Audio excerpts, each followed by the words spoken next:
Welcome to Good Effort channel. Good morning students. இன்னைக்கு நம்ம historyல chapter number 1 The Rise of Nationalism in Europeல third part. The Age of Revolutions 1830 to 1848 பார்க்க போறோம். As conservative regimes tried to consolidate their power, liberalism and nationalism came to be increasingly associated with revolution in many regions of Europe such as the Italian and German states, the provinces of Ottoman Empire, Ireland and Poland. So இப்போ இந்த nationalism and liberalism வேணும் அப்படின்னு சொல்லி revolutions வந்து நடக்குது. எந்தெந்த இடத்துல எல்லாம் நடக்குது அப்படின்னா இந்த ரீஜன்ஸ் ஆஃப் யூரோப், இந்த ரீஜன்ஸ் ஆஃப் யூரோப் லெவல்லாம் நடக்குது. Italian, German states, the provinces of Ottoman empire, Ireland, Poland, இங்கே எல்லாமே வந்து ரெவல்யூஷன் நடக்குது. ஸோ அதனால் இந்த கன்சர்வேட்டிவ் ரெஜிம், இதோட ஆட்சி முறை, அவங்களுடைய அதிகாரம் அதிகமாக்கணும், இந்த அதிகாரத்தை, இந்த பவரை வந்து ஸ்ட்ராங் ஆக்கணும்னு சொல்லி முயற்சி பண்ணுறாங்க. These revolutions were led by the liberal nationalists belongs to the educated middle class elite, among whom were professors, school teachers, clerks and members of the commercial middle classes. So இந்த revolution எல்லாம் வந்து யார் lead பண்ணிட்டு போகிறாங்க?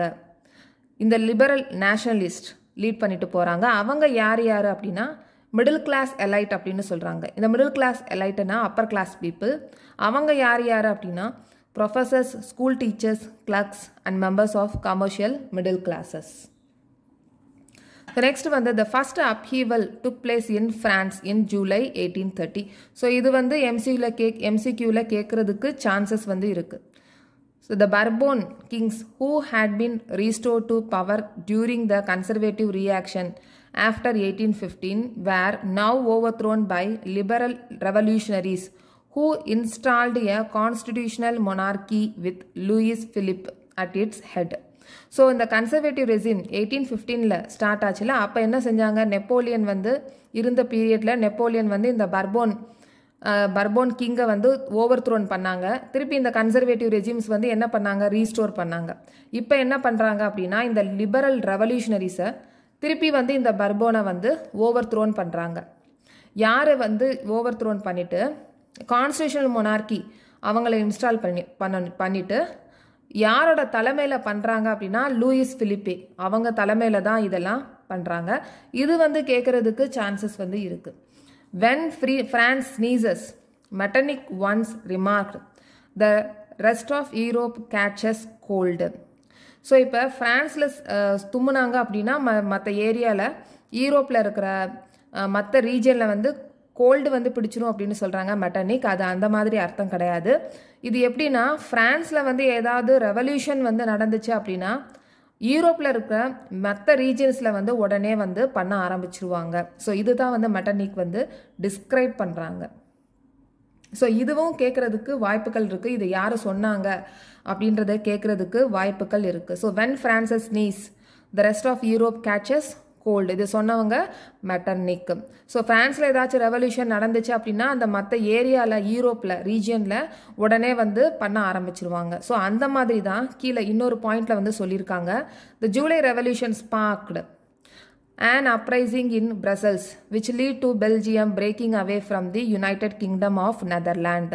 So நம்ம அப்போ போன பாட்டில் நம்ம பார்த்துருந்தோம் இந்த பிரசல்ஸ், அதாவது கேபிட்டல் ஆஃப் பெல்ஜியம், இது ரெண்டுமே வந்து கிங்டம் ஆஃப் நெதர்லாண்டில் வந்து இன்க்ளூட் ஆகி இருந்தது. ஆனால் இப்போ இந்த ஜூலை ரெவல்யூஷன் ஸ்பார்க் ஆனதுனால இது வந்து நெதர்லாண்ட்லேருந்து தனியாக வந்துட்டாங்க இந்த பெல்ஜியமும் பிரசல்ஸும்.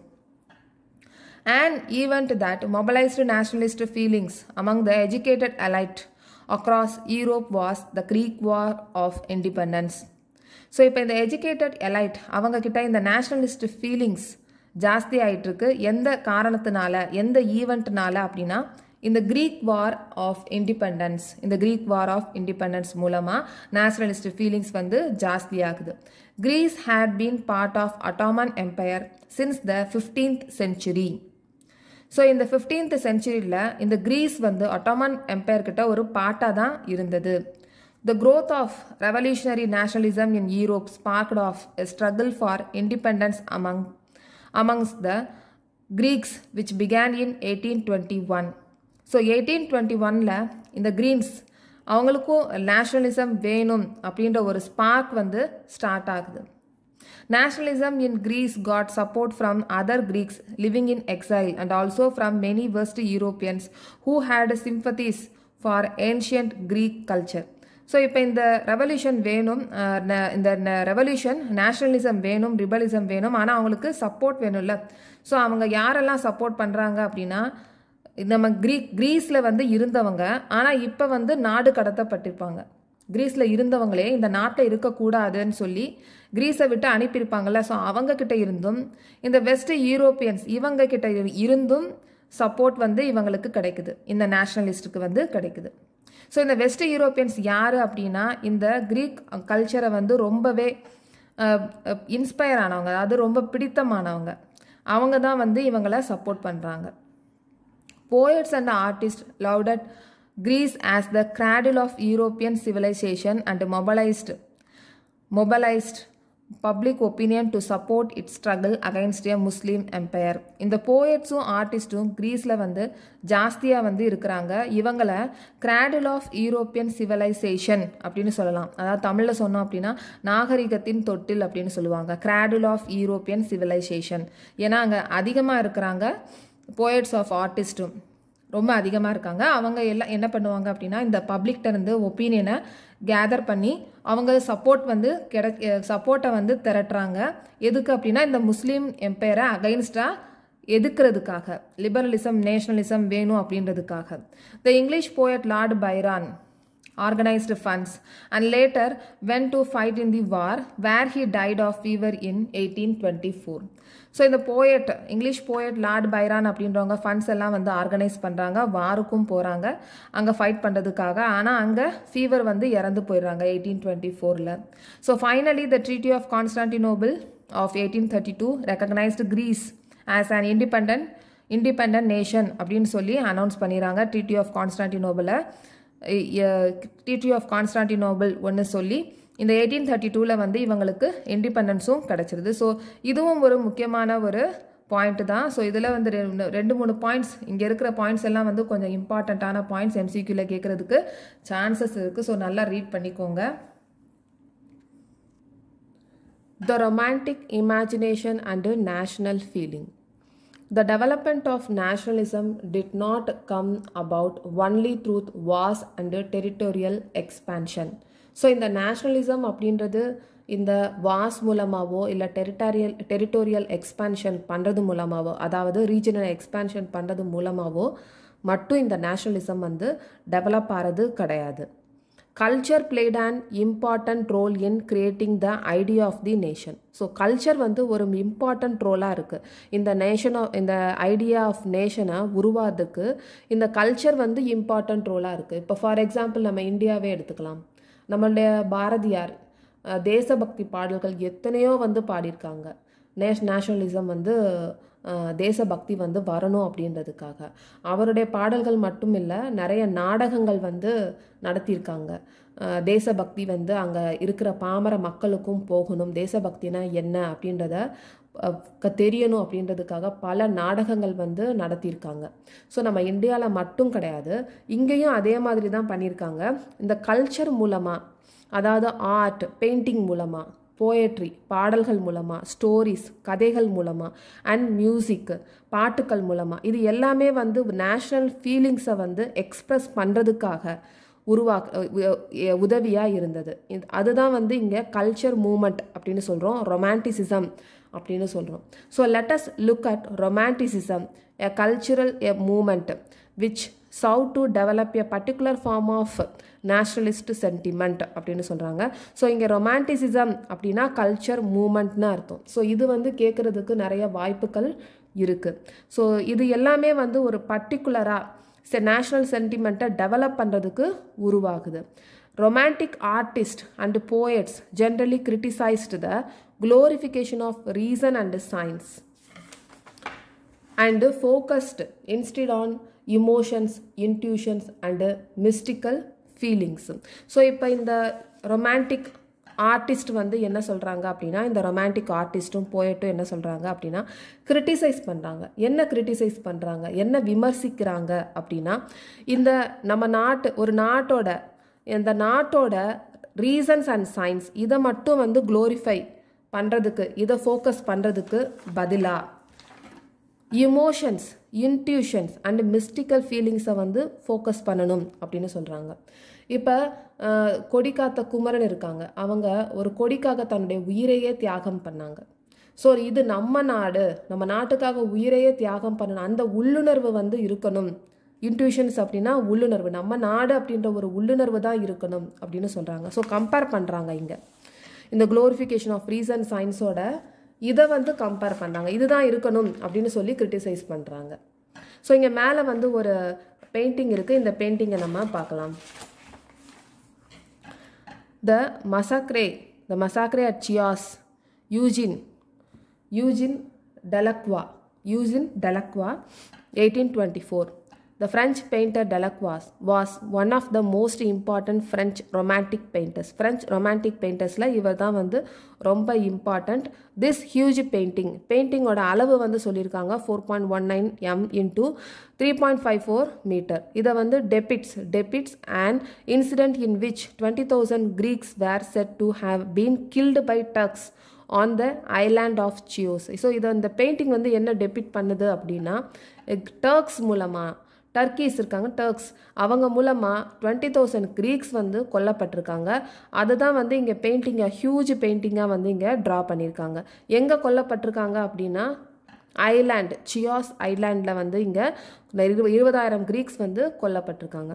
By dramatising the incident, focusing on the suffering of women and children and using vivid color. So இதை ட்ரமடைஸ் பண்ணுறதுக்காக சில்ட்ரன் அண்டு உமனை வந்து பெயிண்டிங் பண்ணுறாங்களா, அதை வந்து கஷ்டப்படுறத பெயிண்டிங் மூலமாக காமிக்கிறாங்க. அதை வந்து எப்படி காமிக்கிறாங்கன்னா vivid colours, using vivid colours, நல்ல பிரைட் கலர்ஸை யூஸ் பண்ணியிருக்காங்க. ஸோ இந்த Delacroix sought to appeal to the emotions of the spectators and create sympathy for the Greeks. இதை ஏன் அப்படி பண்ணியிருக்காங்க அப்படின்னா, இதை பார்க்குறவங்களுக்கு இவங்க மேலே, அதாவது இந்த கிரீக்ஸ் மேலே வந்து ஒரு சிம்பத்தி வரணும் அப்படின்றதுக்காக இதை பண்ணியிருக்காங்க. Other romantics such as German philosopher Johann Gottfried Herder 1744 to 1803 claimed that true German culture was to be discovered among the common people, Das Volk. So இப்போ இந்த ஜெர்மன் ஃபிலாசபர் என்ன சொல்கிறாங்க அப்படின்னா, அவருடைய பிறந்தது, அவருடைய லைஃப் வந்து சொல்லியிருக்காங்க 1744 to 1803.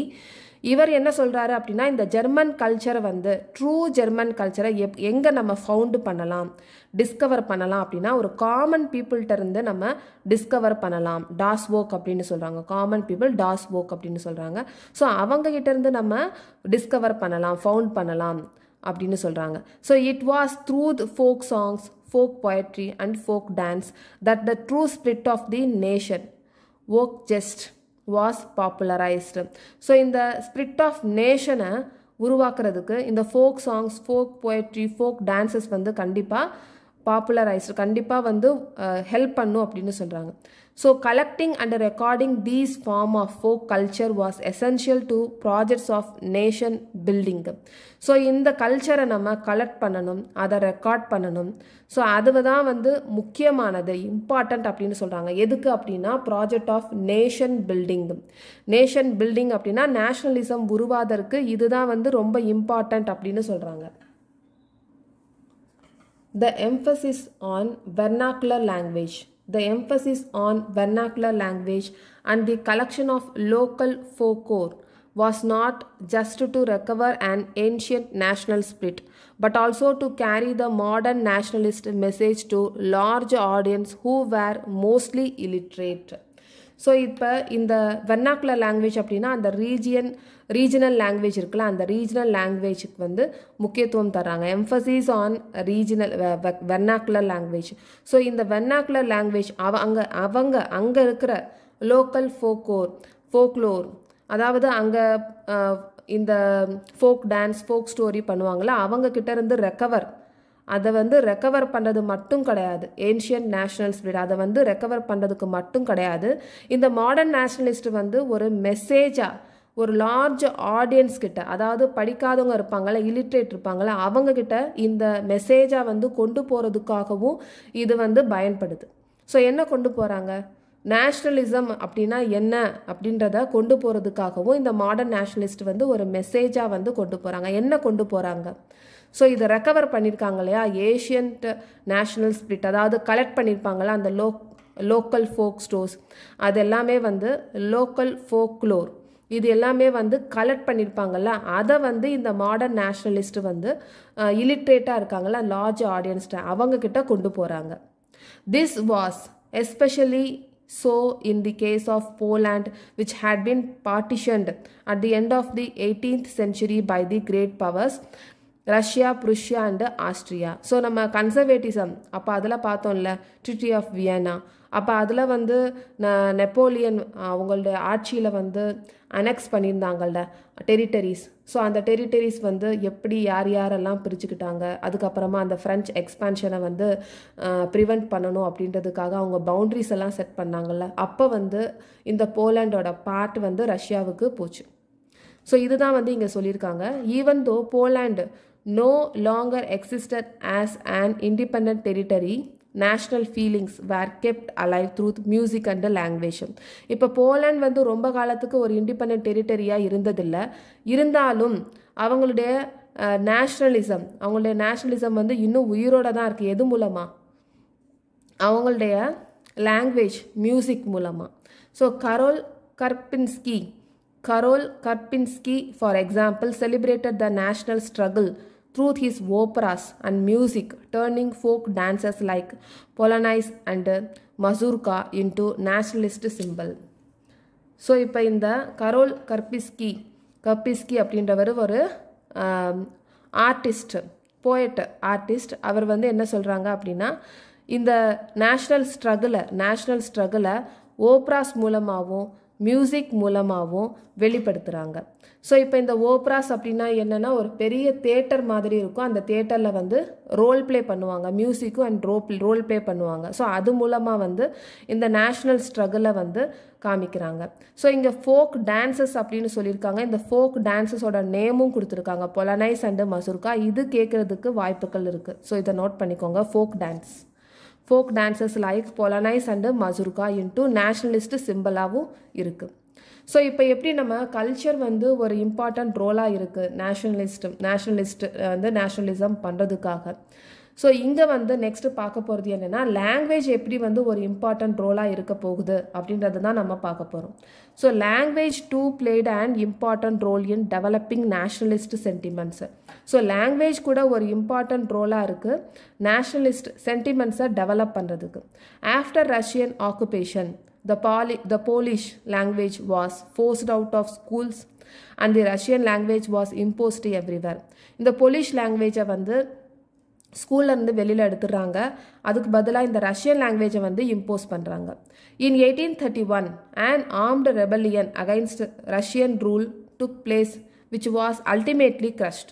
ஸோ இதை எதிர்த்து இந்த ஆர்ம்டு ரெபல்லியன் இருக்காங்கல்ல, அதாவது ரெபல்லியன் அப்படின்னா ப்ரொட்டஸ்ட் பண்ணுறவங்க, ஆர்ம்டு ரெபல்லியன் அப்படின்னா வெப்பனை வச்சு ப்ரொட்டஸ்ட் பண்ணுறவங்க.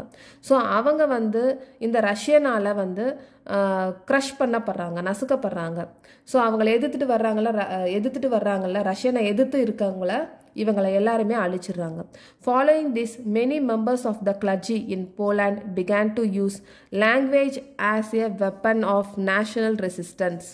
ஸோ இப்போ இதை தொடர்ந்து கிளர்ஜி அப்படின்னா இந்த மத குருமார்கள் போலாண்டில் இருக்கிற மத குருமார்கள் இந்த லாங்குவேஜை ஒரு வெப்பனாக வந்து யூஸ் பண்ணுறாங்க national ரெசிஸ்டன்ஸ்க்காக.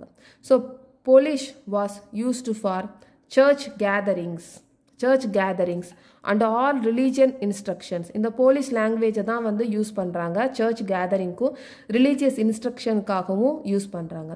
As a result a large number of priests and bishops were put in jail or sent to Siberia by the Russian authorities as punishment for their refusal to preach in Russian.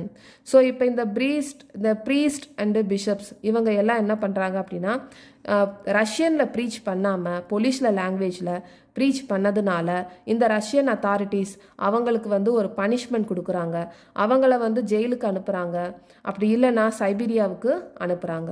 So the use of Polish came to be seen as a symbol of the struggle against Russian dominance. So இது வந்து ஒரு சிம்பிளாக இருக்குது. இந்த polish language வந்து ஒரு சிம்பிளாக இருக்குது. அகைன்ஸ்டாக அவங்கள ரஷ்யன் டாமினன்ஸை எதிர்த்து நிற்கிறதுக்கு ஒரு சிம்பிளாக இருக்குது. ஸோ நெக்ஸ்ட் வந்து hunger hardship and popular revolt. The 1830s were years of great economic hardship in Europe. So 1830s வந்து யூரோப்பில் ஒரு பொருளாதார கஷ்டம் வந்து வருது. The first half of the 19th century saw an enormous increase in population all over Europe. So half of 19th centuryல population வந்து அதிகமாக increase ஆகுது யூரோப்பில். In most countries, there were more seekers of jobs than employment. So இங்கே எம்ப்ளாய்மெண்ட்டை விட வேலை தேடுறவங்க தான் அதிகமாக இருக்கிறாங்க. Population from rural areas migrated to the cities to live in overcrowded slums. So இப்போ இதனால் வந்து வேலை தேடுறதுக்காக இந்த பாப்புலேஷன் என்ன பண்ணுறாங்க அப்படின்னா இந்த ரூரல் ஏரியாஸ் வில்லேஜ்லேருந்து மைக்ரேட்னா அங்கே இடம்பெயர்ந்து வர்றாங்க. அதாவது அங்கேருந்து இங்கே வர்றாங்க. ரூரல் ஏரியாஸ்லேருந்து வில்லேஜ்லேருந்து சிட்டிஸ்க்கு வர்றதுக்கு தான் இந்த மைக்ரேட்டட் அப்படின்னு சொல்கிறோம். ஸோ இந்த பாப்புலேஷன் வந்து மைக்ரேட் ஆகி வர்றாங்க வில்லேஜ்லேருந்து சிட்டிஸ்க்கு. அங்கே எங்கே வாழ்கிறாங்க அப்படின்னா ஸ்லம்ஸில். ஓவர் க்ரௌடட் ஸ்லம்ஸ்னால் அங்கே ஸ்லம்ஸில் ஆல்ரெடி வந்து பாப்புலேஷன் ஜாஸ்தியாக இருக்கும். அங்கே போய் இவங்க வாழ்கிறாங்க. Small producers in towns were often faced with stiff competition from imports of cheap machine-made goods from England, where industrialization was more advanced than on the continent. So இந்த small producers இருக்காங்கல்ல, டவுனில் இருக்கிற இந்த ஸ்மால் ப்ரொடியூசர்ஸ் வந்து யாருக்கு ரொம்ப காம்படிஷனாக இருக்கிறாங்க அப்படின்னா இங்கிலாந்துலேருந்து இம்போர்ட் செய்யப்பட்ட பொருட்கள், அதுவும் சீப்பாக மிஷின் மேட்லேருந்து செய்யப்பட்ட பொருட்களுக்கு இந்த ஸ்மால் ப்ரொடியூசர்ஸ் அவங்களுடைய பொருள் வந்து ரொம்ப காம்படிஷனாக இருக்குது. ஸோ இந்த இண்டஸ்ட்ரியலைசேஷன் வந்து ரொம்ப அட்வான்ஸாக இருக்குது. இந்த காண்டினென்ட்டில் இருக்கிறத விட இது ரொம்ப அட்வான்ஸாக இருக்குது. This was especially so in textile production. எதில் அட்வான்ஸாக இருக்குது அப்படின்னா இந்த டெக்ஸ்டைல் ப்ரொடக்ஷன். டெக்ஸ்டைல் ப்ரொடக்ஷன் அப்படின்னா இந்த துணி வந்து செய்வாங்க, கிளாத் செய்வாங்கள்ல அந்த ப்ரொடக்ஷன். கிளாத் மேக்கிங் தான் வந்து டெக்ஸ்டைல் அப்படின்னு சொல்லுவோம். So this was especially so in textile production, which was carried out mainly in homes or small workshops and was only partly mechanized. So இப்போ இந்த யூரோப்பில் வந்து என்ன பண்ணுறாங்கன்னா இந்த டெக்ஸ்டைல் ப்ரொடக்ஷன் வந்து ஹோம்லேயோ இல்லைனா ஸ்மால் ஒர்க் ஷாப்லேயோ இல்லைனா அதில் வந்து இந்த ஸ்மால் ஒர்க் ஷாப்ஸ் அதுவும் கொஞ்சமாக தான் மிஷின்ஸ் இருக்கும். ஸோ அதை வச்சு தான் வந்து இவங்க இந்த டெக்ஸ்டைல் ப்ரொடக்ஷன் பண்ணுறாங்க. In those regions of Europe where the aristocracy still enjoyed power, peasants struggled under the burden of feudal dues and obligations. So இப்போயும் இந்த யூரோப்பில் அரிஸ்டோக்ரஸி அவங்களோட பவர்ஸ் வந்து என்ஜாய் பண்ணுறாங்க. அவங்க கீழே தானே இந்த பெசன்ஸ் வந்து இருப்பாங்க. ஸோ அவங்க வந்து இன்னமும் இந்த ஃபியூடல் டியூஸ் அண்ட் ஆப்ளிகேஷன்ஸ் மூலமாக அவங்க ரொம்பவும் கஷ்டப்பட்டுட்டு தான் இருக்கிறாங்க. The rise of food prices or a year of bad harvest led to widespread pauperism in town and country. So இந்த ஃபுட் ப்ரைஸஸ் வந்து இன்க்ரீஸ் ஆனதுனாலையும் அந்த அறுவடை இந்த ஹார்வெஸ்ட் பேட் ஹார்வெஸ்ட் ஆனதுனாலையும் இந்த பாப்புரிசம் அப்படின்னா பஞ்சம், பாவர்ட்டி வந்து வருது. எங்கெங்கே வருதுன்னா இந்த டவுன்லையும் கண்ட்ரிலையும் வருது. The year 1848 was one such year. Food shortages and widespread unemployment brought the population of Paris out on the road. So 1848ல இந்த ஃபுட் ஷார்ட்டேஜ் நம்ம சொல்லியிருந்தோம்ல, இங்கே ஃபுட் வந்து ஷார்ட்டேஜாக இருக்குது, ஹார்வெஸ்ட் வந்து பேட் ஹார்வெஸ்ட் ஆச்சு அப்படின்னு. ஸோ பேட் ஹார்வெஸ்ட் ஆனதுனால இங்கே ஃபுட் ஷார்ட்டேஜ் வந்து ஆகுது. இந்த ஃபுட் ஷார்ட்டேஜ் ஆனதுனாலையும் இந்த வைட் ஸ்ப்ரெட் அன்எம்ப்ளாய்மெண்ட் ஆனதுனாலையும் இந்த பாரிஸில் இருக்கிற பாப்புலேஷன் எல்லாருமே வந்து ரோட்டுக்கு வந்துடுறாங்க. Barricades were erected and Louis Philippe was forced to flee. இந்த லூயிஸ் பிலிப்பே அப்படின்னா நம்ம முன்னாடியே படிச்சிருப்போம். இங்கே இந்த கான்ஸ்டியூஷனல் மொனார்க்கியை வந்து கொண்டு வந்தாங்கல்ல, இன்ஸ்டால் பண்ணாங்க. இந்த கன்சர்வேட்டிசம் 1815க்கு அப்புறமா இந்த பர்போரியன் மொனார்க்கியை ஓவர் த்ரோன் பண்ணிவிட்டு இந்த கன்சர்வேட்டிசம் அப்போ பர்போன் மொனார்க்கியை கொண்டு வந்தாங்க. அவரையும் ஓவர் த்ரோன் பண்ணாங்க. யார் ஓவர் த்ரோன் பண்ணாங்க, யார் தலைமையில் பண்ணாங்க அப்படின்னா இந்த லூயிஸ் பிலிப்பே தலைமையில் தான் பண்ணாங்க. அதை நம்ம படிச்சிருந்தோம் லாஸ்ட் இதில் டாப்பிக்கில். ஸோ கான்ஸ்டியூஷனல் மொனார்க்கியை இன்ஸ்டால் பண்ணுறதுக்கு அதுக்கு ஹெட்டாக இருந்தது இந்த லூயிஸ் பிலிப்பே தான். ஸோ இப்போ இந்த லூயிஸ் பிலிப்பே வந்து இந்த தப்பிச்சு ஓட வச்சிடுறாங்க இந்த மக்கள். இந்த அவங்களே பேரிகேட்ஸை வந்து உருவாக்கி இந்த லூயிஸ் பிலிப்பை வந்து தப்பிச்சு ஓட வச்சிடுறாங்க. So national assembly proclaimed a republic, granted suffrage to all adult males above 21 and guaranteed the right to work. National workshops to provide the employment were set up. So இப்போ நேஷ்னல் அசம்பிளி வந்து proclaim அப்படின்னா announce பண்ணிடுறாங்க. இது republic அப்படின்னா announce பண்ணிடுறாங்க. எல்லாருக்கும் granted பண்ணிடுறாங்க. Suffrage அப்படின்னா ரைட் டு ஓட் வந்து எல்லாத்துக்கும் கிராண்டட் பண்ணிடுறாங்க, எல்லா அடல்ட் மேல்ஸுக்கும். அதுவும் 21 இயர்ஸ் அபவ் மேலே இருக்காங்கல்ல அவங்களுக்கு, அடல்ட் மேல்ஸுக்கு வந்து இந்த சஃப்ரேஜ் வந்து கொடுத்துட்றாங்க. அதுக்கப்புறமா எல்லாருக்கும் ரைட் டு ஒர்க் அப்படின்னு கேரண்டியும் கொடுக்குறாங்க.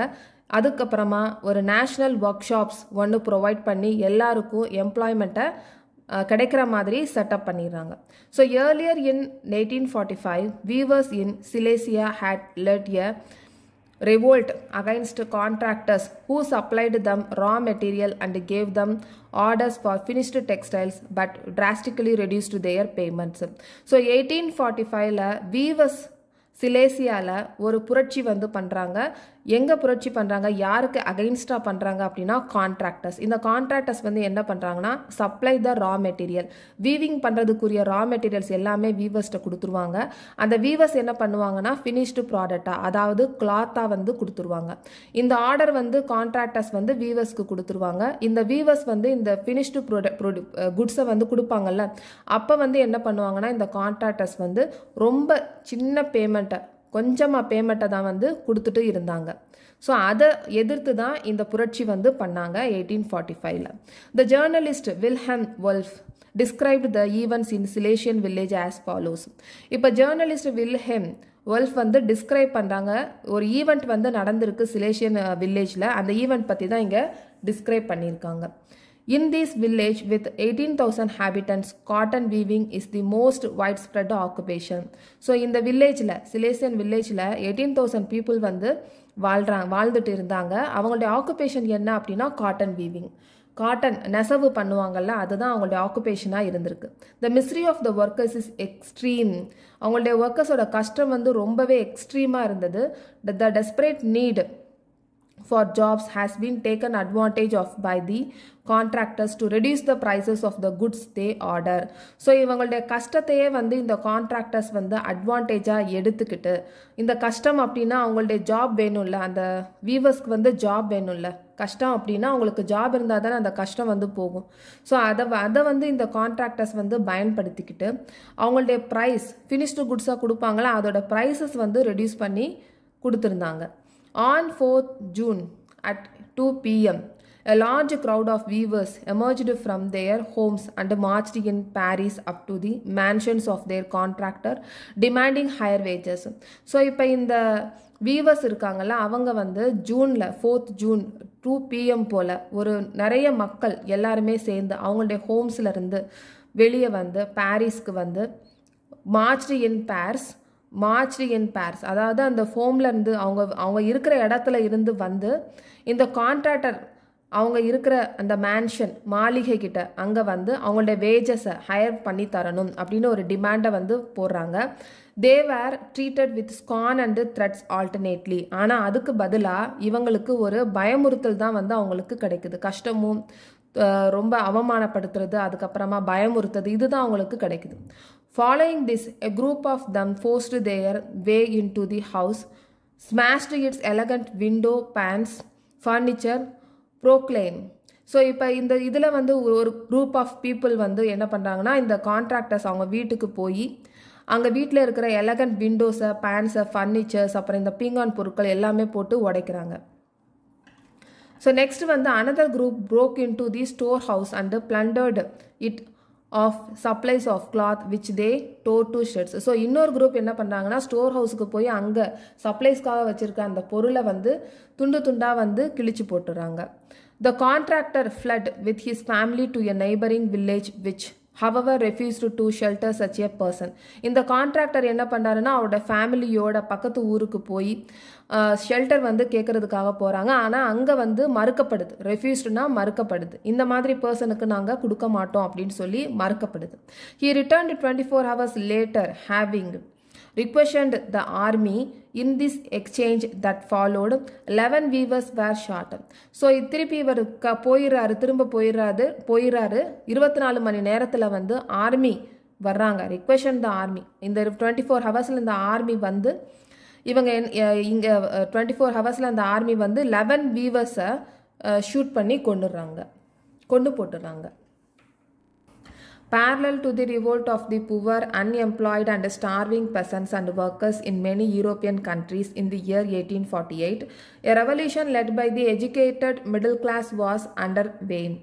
ஸோ இப்போ இங்கே புரட்சி பண்ணுறாங்க. ரிவோல்ட் அப்படின்னா புரட்சி. ஸோ யாருக்கு பேரலாக இங்கே புரட்சி நடக்குது அப்படின்னா, பேரலாக இணையாக யார் புரட்சி பண்ணுறாங்க அப்படின்னா, புவராக இருக்கிறவங்க, வேலையே இல்லாதவங்க, அன்எம்ப்ளாய்ட்னா வேலையே இல்லாதவங்க, ஸ்டார்விங் பெசன்ஸ், ஸ்டார்விங்னா பசியால் வாடக்கூடிய ஃபார்மர்ஸ், பெசன்ட்னா ஃபார்மர்ஸ், பசியால் வாடக்கூடிய இந்த farmers and workers, industrial workers, இவங்க எல்லாருமே வந்து யூரோப்பில் இருக்கிற கண்ட்ரீஸில் இருக்கிறவங்க, இவங்க எல்லாருமே வந்து ரிவோல்ட் பண்ணுறாங்க, புரட்சி பண்ணுறாங்க. இந்த ரெவல்யூஷனை லீட் பண்ணிட்டு போகிறவங்க யார் அப்படின்னா educated middle class people. Educated middle class people தான் வந்து லீட் பண்ணிட்டு போகிறாங்க. So event of February 1848 in France had brought about the abdication of the monarch and a republic based on universal male suffrage had been proclaimed. So இந்த நிகழ்வு மூலமாக February 1848 France வந்து republic ஆகுது. அப்போ இந்த ஃப்ரான்ஸ் வந்து எப்படி ரிப்பப்ளிக் ஆகுது அப்படின்னா, அங்கே இருக்கிற மொனார்க் வந்து அப்டிகேட் ஆயிடுறாங்க அப்படின்னா பதவி நீக்கம் ஆயிடுறாங்க இந்த மொனார்க்கு. இந்த பதவி நீக்கம் ஆறதுனால அங்கே வந்து யுனிவர்சல் மேல் சஃப்ரேஜ், அதாவது இந்த மேலுக்கு மட்டும் இருக்கும். சஃப்ரேஜ்னா ரைட் டு ஓட். இந்த மேலுக்கு மட்டும் ஒரு ஓட்டுரிமை இருக்கும். அந்த ஓட்டுரிமையை வச்சு இங்கே வந்து ஃப்ரான்ஸ் ரிப்பப்ளிக் ஆயிடுதுன்னு சொல்லி அனௌன்ஸ் பண்ணிடுறாங்க. ப்ரோக்ளைம்னா அனௌன்ஸ். ஸோ இப்போ ஃப்ரான்ஸ் வந்து யூரோப்பில் ஃப்ரான்ஸ் வந்து ரிப்பப்ளிக் ஆயிடுச்சுன்னு அனௌன்ஸ் பண்ணிடுறாங்க. In other part of Europe where independent nation states did not yet exist, such as Germany, Italy, Poland, the Austro-Hungarian Empire, men and women of the liberal middle classes combined their demands for the constitutionalism with national unification. இப்போ இந்த யூரோப்பில் இருக்கிற France வந்து republic ஆயிடுச்சுன்னு announce பண்ணிடுறாங்க. ஆனால் யூரோப்பில் இருக்கிற மற்ற அதர் பார்ட்ஸ் சச் ஆஸ் எதுனா ஜெர்மனி, இட்லி, போலாண்ட், இந்த ஆஸ்ட்ரோ ஹங்கேரியன் எல்லாம் இன்னும் இண்டிபெண்ட் நேஷன் ஸ்டேட்டாக உருவாகலை. அப்போ அங்கே இருக்கிற liberal middle classes like men and women எல்லாருமே சேர்ந்து டிமாண்ட் பண்ணுறாங்க. என்ன டிமாண்ட் பண்ணுறாங்கன்னா, இந்த நேஷன் ஸ்டேட் வந்து கான்ஸ்டிடியூஷனலிசமாக இருக்கணும், அதுக்கப்புறமா இது நேஷ்னல் யூனிஃபிகேஷனாக ஆகணும் சொல்லி டிமாண்ட் பண்ணுறாங்க. ஸோ இப்போ இந்த நேஷ்னல் யூனிஃபிகேஷன்னா என்ன? இப்போ இந்த நேஷ்னல் யூனிஃபிகேஷன்னா இப்போ இந்த போலாண்டோட ஒரு பார்ட் மட்டும் ஒரு எம்பையர் கிட்ட இருக்கும். இதை நம்ம லாஸ்ட் டாபிக்லேயே பார்த்தோம். இந்த மாதிரி ஒவ்வொரு பார்ட்டும் ஒவ்வொரு எம்பையருக்கு கீழே இருக்கிறதுனால போலாண்ட் அப்படின்ற ஒரு யூனிஃபிகேஷன் இல்லாமல் இருந்தது. ஆனால் அந்த மாதிரி இல்லாமல் ஒரு யூனிஃபிகேஷன், நேஷ்னல் யூனிஃபிகேஷனாக வேணும் அப்படின்னு சொல்லி டிமாண்ட் பண்ணாங்க. இப்போ ஜெர்மனினா ஜெர்மனி மட்டும் இருக்கணும். 32 கான்ஃபெடரேஷன் ஸ்டேட்ஸாக இருந்துச்சுன்னா அதெல்லாம் சேர்ந்து ஜெர்மனி இருக்கணும். இட்லினா இட்லி மட்டும், அதோட ரீஜன்ஸ் எல்லாமே சேர்ந்து இட்லி, அதுதான் நேஷ்னல் யூனிஃபிகேஷன். அதுதான் வந்து டிமாண்ட் பண்ணாங்க. They took advantage of the growing popular unrest to push their demands for the creation of the nation state on parliamentary principles, a constitution, freedom of the press and freedom of association. So இப்போ இந்த தே அப்படின்னு சொன்னாங்கன்னா, இந்த தே அப்படின்றது என்னென்னா, இந்த middle class people தானே ரெவல்யூஷனுக்கு வந்து லீட் பண்ணிட்டு போனாங்க. ஸோ அவங்க தான் இந்த ரெவல்யூஷன் லீட் பண்ணிட்டு போகிற இந்த மிடில் கிளாஸ் பீப்புள் வந்து இதையே ஒரு அட்வான்டேஜாக எடுத்துக்கிட்டு அவங்களோட டிமாண்ட்ஸ் எல்லாம் வந்து புஷ் பண்ண ஆரம்பித்தாங்க. ஸோ என்னென்ன டிமாண்ட்ஸ் அப்படின்னா, இந்த நேஷன் ஸ்டேட் உருவாகிறது இந்த பார்லிமெண்ட்ரி பிரின்சிபல்ஸோட உருவாகணும். அதாவது கான்ஸ்டிடியூஷன், அரசியலமைப்பு சட்டம் அந்த அரசியலமைப்பு சட்டத்தை ஃபாலோ பண்ணி இருக்கணும். அதே மாதிரி அவங்களுக்கு ஃப்ரீடம் ஆஃப் ப்ரெஸ் இருக்கணும், ஃப்ரீடம் ஆஃப் அசோசியேஷன் இருக்கணும்னு சொல்கிறாங்க. இந்த டிமாண்ட்ஸ் எல்லாம் வந்து முன்னாடி வைக்கிறாங்க. இப்போ அசோசியேஷன் இருக்கணும், ஆனால் அந்த அசோசியேஷனுக்கு ஃப்ரீடம் இருக்கணும். ஸோ இது எல்லாமே வந்து அவங்க டிமாண்ட் பண்ணுறாங்க. இந்த தே அப்படின்றது யாருன்னா இந்த middle class people. In the German region, a large number of political associations whose members were middle class professionals, businessmen and prosperous artisans came together in the city of Frankfurt and decided to vote for an all German National Assembly. So இப்போ இந்த German ரீஜியன்ஸில், இந்த ஜெர்மனில் பலதரப்பட்ட பகுதி இருக்கும்ல, area, இப்போ இந்த German ரீஜியனில் இருக்கிற நிறைய associations, large number of political associations. என்ன அசோசியேஷன்னா பொலிட்டிக்கல் அசோசியேஷன்ஸ். இதில் இருக்கிற மெம்பர்ஸ் எல்லாருமே வந்து மிடில் கிளாஸ் ப்ரொஃபஷனலாக இருக்காங்க, பிஸ்னஸ்மென்னாக இருக்கிறாங்க. அதுக்கப்புறமா ப்ராஸ்பரஸ் ஆர்டிஷன்ஸ்னால் ஆர்டிஸ்ட், ப்ராஸ்பரஸ் அப்படின்னா வளமான, அதாவது ரிச்சான ஆர்டிசன்ஸ். இவங்க எல்லாருமே ஒன்று கூடி ஃப்ராங்க்ஃபர்ட், ஜெர்மனியில் இருக்கிற சிட்டி, இந்த ஃப்ராங்க்ஃபர்ட்டுக்கு வந்து ஆல் ஜெர்மன் நேஷ்னல் அசம்பிளி ஒன்று உருவாக்குறாங்க. அதுக்கு வந்து ஓட்டிங் சிஸ்டம் மூலமாக ரெப்ரசன்டேட்டிவ்ஸையும் எலெக்ட் பண்ணிக்கிறாங்க. நெக்ஸ்ட் வந்து on 18th May 1848, 831 elected representatives marched in a festive procession to take their places in the Frankfurt Parliament convened in the Church of St. Paul. So இப்போ 18th May 1848 இந்த 831 elected representatives ஒரு ஊர்வலமாக இந்த Frankfurt parliament பிளேஸுக்கு வந்து வர்றாங்க. அங்கே இந்த elected ரெப்ரசன்டேட்டிவோட இந்த சர்ச் சென்ட் பால் அங்கே இருக்கிற மக்களோட சேர்ந்து இதை உருவாக்குறதுக்காக வர்றாங்க. They drafted a constitution for a German nation to be headed by a monarchy subject to the parliament. அங்கே வந்து டிராஃப்ட் பண்ணுறாங்க, எழுதுறாங்க. என்ன எழுதுறாங்கன்னா, இவங்க இந்த ஜெர்மன் ஸ்டேட் எப்படி இருக்கணும்னா, மொனார்கி வந்து ஹெடட் பை மொனார்கியோட தலைமையில் இருக்கணும், ஆனால் பார்லிமெண்ட்டுக்கு சப்ஜெக்டாக இருக்கணும். பார்லிமெண்ட்டுக்கு சப்ஜெக்ட் அப்படின்னா பார்லிமெண்ட்டுக்கு கீழே இருக்கணும். இவங்க வந்து பார்லிமெண்ட்டுக்கு கண்ட்ரோலாக இருக்கணும். அதாவது பார்லிமெண்ட் என்ன சொல்கிறாங்களோ இந்த மொனார்கி வந்து அதுக்கு கீழ்ப்படிந்து நடக்கணும். அந்த மாதிரி கான்ஸ்டியூஷனை டிராஃப்ட் பண்ணிடுறாங்க. ஸோ அப்படி தான் வந்து ஜெர்மன் ஸ்டேட் ஆகணும் சொல்லி இவங்க எழுதிடுறாங்க. when the deputies offered the crown on these terms to Frederick Wilhelm IV, King of Prussia, he rejected it and joined other monarchs to oppose the elected assembly. So இந்த டெபுட்டிஸ், இப்போ இந்த Frankfurt parliament ஆக்கணும்னு சொல்லிட்டு இருப்பாங்கல்ல, அதோட டெபுட்டிஸ் இவங்க வந்து ஒரு grown கிட்ட ஆஃபர் பண்ணுறாங்க. அந்த க்ரோனோட பேர் யாருன்னா, அந்த க்ரோனோட பேர் என்னன்னா ஃப்ரெட்ரிக் வில்ஹெம் IV. இவர் வந்து கிங் ஆஃப் ப்ருஷியா, அதோட க்ரோன், அதோட கிங் இந்த ஃப்ரெட்ரிக் வில்ஹெம் IV, இதோட கிங் ஆஃப் ப்ருஷியா. இவர்கிட்ட போய் ஆஃபர் பண்ணுறாங்க. ஆனால் அவர் என்ன பண்ணுறாரு, ரிஜெக்ட் பண்ணிடுறாங்க. இதை ரிஜெக்ட் பண்ணுறதை மட்டும் இல்லாமல் இன்னும் நிறைய மொனார்க்ஸை கூட்டிகிட்டு வந்து இந்த எலெக்டட் அசம்பிளிக்கு வந்து ஆப்போஸும் பண்ணுறாங்க. அதாவது அகைன்ஸ்டாக இது வேண்டாம், இது எதிர்க்கிறாங்க, இந்த அசம்பிளி வேணான்னு சொல்லி மற்ற மொனார்க்கோட சேர்ந்து எதிர்க்கிறாங்க. While the opposition of the aristocracy and the military became stronger, the social basis of parliament eroded. இப்போ இந்த மொனார்கியோட இந்த ஃப்ரெட்ரிக் வில்ஹெம் IV இவர் வந்து என்ன சொல்கிறாரு, இவர் ரிஜெக்ட் பண்ணிடுறாரு. ரிஜெக்ட் பண்ணுறதோட மட்டும் இல்லாமல் மற்ற மொனார்க்ஸையும் கூட்டிகிட்டு வர்றாங்க இதை வந்து எதிர்க்கிறதுக்காக. அதோட யார் யார் சேர்றாங்க, அரிஸ்டோக்ரஸி சேர்றாங்க. அதுக்கப்புறமா மிலிட்ரி, இவங்க எல்லாருமே சேர்ந்து எதுக்கிறதுனால இது ரொம்ப ஸ்ட்ராங் ஆயிடுது. இந்த எதுக்குறாங்கல்ல அந்த மெம்பர்ஸ் எல்லாருமே வந்து ரொம்பவே ஸ்ட்ராங் ஆயிடுறாங்க. அதனால் இந்த பார்லிமெண்ட் வந்து டெஸ்ட்ராய் ஆயிடுது. The parliament was dominated by the middle classes who resisted the demands of workers and artisans and consequently lost their support. So இப்போ இந்த ரெவல்யூஷனை லீட் பண்ணிட்டு போகிறது யார் அப்படின்னா இந்த மிடில் கிளாஸ் பீப்புள் தான். இந்த மிடில் கிளாஸ் பீப்புள் வந்து இந்த ஒர்க்கர்ஸோட ஆர்டிசன்ஸோட டிமாண்ட்ஸை வந்து எடுத்துக்கிறது இல்லை, ரெசிஸ்ட் பண்ணிடுறதுனால இப்போ இவங்களோட சப்போர்ட்டும் மிடில் கிளாஸ் பீப்புளுக்கு இல்லாமல் போயிடுது. அதனால தான் வந்து கான்சிக்வென்ட்லி லாஸ்ட் தேர் சப்போர்ட் அப்படின்னு சொல்கிறாங்க. So in the end troops where called in and the assembly was forced to disband. So இப்போ ட்ரூப்ஸ் அப்படின்னா பட்டாளம், அதாவது மிலிட்ரியை வந்து கூட்டிட்டு வந்து இந்த அசம்பிளியை ஃபுல்லாக கலைக்க வச்சிடுறாங்க.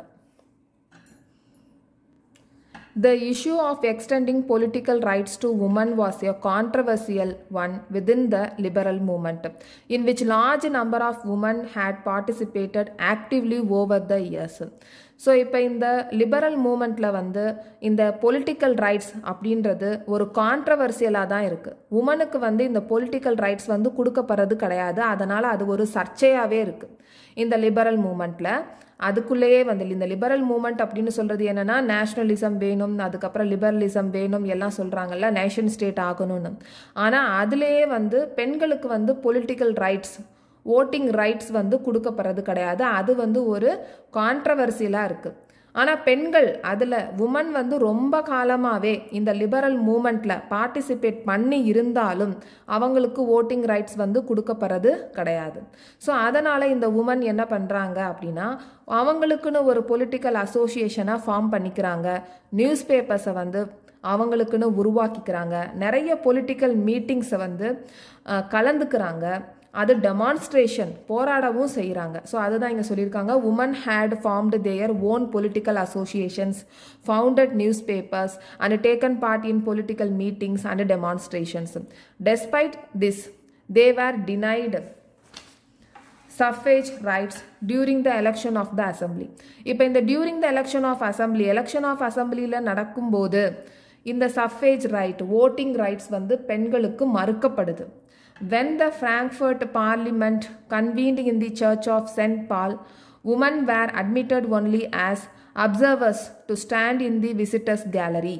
இப்போ இதான் சர்ச் ஆஃப் சென்ட் பால்னு வச்சுக்கலாம். இங்கே தான் ஃப்ராங்க்ஃபர்ட் பார்லிமெண்ட் வந்து நடக்குது. இங்கே வந்து விசிட்டர்ஸ் கேலரியில் லெஃப்ட் சைடில் பெண்களை வந்து அனுமதிக்கிறாங்க, ஒரு அப்சர்வர்ஸாக தான் வந்து அனுமதிக்கிறாங்க. ஆனால் இங்கே பார்ட்டிசிபேட் பண்ணுறதில்ல. ஓகே, ஸோ இப்போ கீழே இருக்கிறவங்கெல்லாம் வந்து representatives. Though conservative forces were able to suppress liberal movements in 1848, they could not restore the old order. இந்த கன்சர்வேட்டிவ் ஃபோர்ஸஸ் வந்து என்னதான் வந்து இந்த லிபரல் மூமெண்ட்டை சப்ரஸ் பண்ண நினச்சாலும் ஆனால் அவங்களுக்கு பழையபடி எப்படி இருந்ததோ அது மாதிரி அவங்களால கொண்டு வர முடியலை. 1848 எப்படி இருந்ததோ அந்த மாதிரி கொண்டு வர முடியலை. Monarchs were beginning to realize that the cycle of revolution and repression could only be ended by granting concessions to the liberal nationalist revolutionaries. So இந்த மொனாக்ஸ் வந்து இப்போ தான் வந்து ரியலைஸ் பண்ண ஆரம்பித்தாங்க, இந்த மாதிரி ஒரு ரெவல்யூஷன், சைக்கிள் ஆஃப் ரெவல்யூஷனை ஒரு சைக்கிள் ஆஃப் ரெவல்யூஷன், இந்த அடக்குமுறை இதை வந்து ஒரு முடிவுக்கு கொண்டு வரணும் அப்படின்னா சில கன்செஷன்ஸ் வந்து கிராண்ட் பண்ணணும், சில சலுகைகள் வந்து அனுமதிக்கப்படணும். யாருக்கு அப்படின்னா இந்த லிபரல் நேஷனலிஸ்ட்டுக்கு வந்து கன்செஷன்ஸ் வந்து கொடுக்கணும் அப்படின்னு சொல்கிறாங்க. இந்த லிபரல் நேஷனலிஸ்ட் ரெவல்யூஷனரிஸ்க்கு சில சலுகைகள் கொடுக்கணும் அப்படின்றத மொனார்கீஸ் வந்து ரியலைஸ் பண்ணுறாங்க.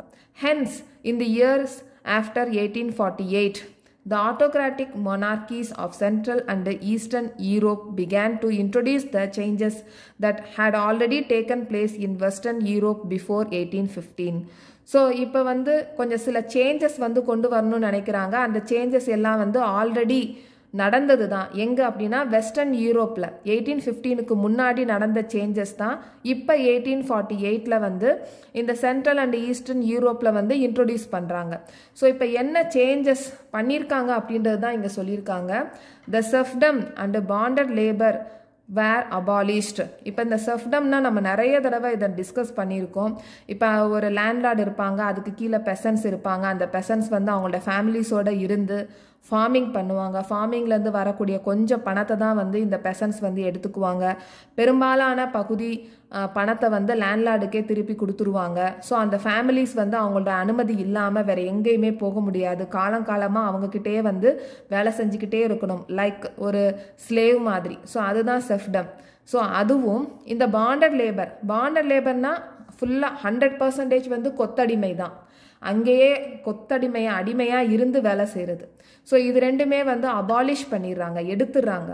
ஓகே, ஸோ இது எங்கெங்கே எடுக்கிறாங்க அப்படின்னா ஹப்ஸ்பர்க் டொமினியன்ஸ் அண்டு ரஷ்யாவில் இதை வந்து இந்த இடத்துல வந்து இதை அபாலிஷ் பண்ணிடுறாங்க. The Habsburg rulers granted more autonomy to the Hungarians in 1867. So 1867 இந்த ஹங்கேரியன்ஸ் வந்து அட்டானமி கொடுத்துட்றாங்க. அட்டானமி அப்படின்னா அவங்களால ஆட்சி செய்கிறது, அதாவது தன்னாட்சி, அதை செய்கிறதுக்கு அனுமதி பண்ணிடுறாங்க. ஓகே.